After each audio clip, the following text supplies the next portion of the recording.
भगवान जगन्नाथ अपने गरीब मित्र के लिए स्वयं भोजन लेकर दौड़ पड़े ताकि उसका मित्र भूखा न रहे। और जब उसी मित्र को भोजन चोरी के आरोप में राजा के लोग बेरहमी से पीटने लगे तो यह दृश्य देखकर स्वयं भगवान जगन्नाथ की आंखों से आंसू बह निकले।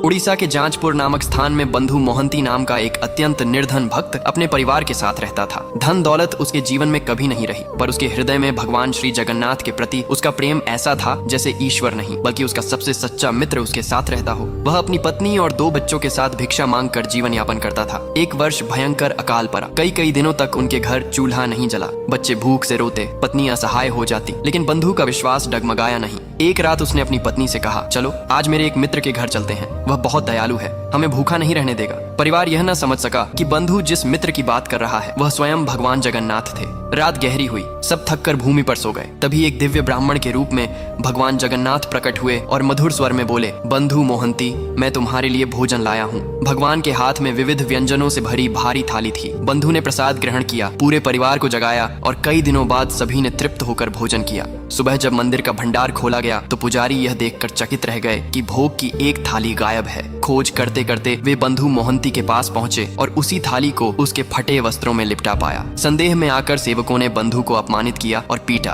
पर वह पीड़ा में भी बस इतना ही कहता रहा, जय जगन्नाथ, जय जगन्नाथ। भगवान जगन्नाथ यह देखकर भीतर तक आहत हो गए और उनकी आंखों से अश्रुधारा बहने लगी। तब भगवान ने पुरी के राजा प्रतापरुद्र को सपने में बुलाया और कह दिया कि यह भक्त मेरा मित्र है और उसे सम्मान देना चाहिए। राजा सुबह उठकर तुरंत वहां पहुंचे, बंधु की स्थिति समझी, उनसे क्षमा मांगी और उन्हें सम्मान दिया। उन्होंने घोषणा की कि मंदिर की सेवा और प्रशासन में बंधु मोहंती और उसके परिवार की भूमिका सदा बनी रहेगी। कहा जाता है आज भी बंधु मोहंती की सेवा और उनकी परंपरा पुरी में जारी है। उनके वंशज और परिवार श्री जगन्नाथ मंदिर में मंदिर सेवा से जुड़े रहते हैं और वहां पूजा प्रशासन और भोग प्रबंधन का कार्य संभालते हैं। तो बोलिए जय जगन्नाथ।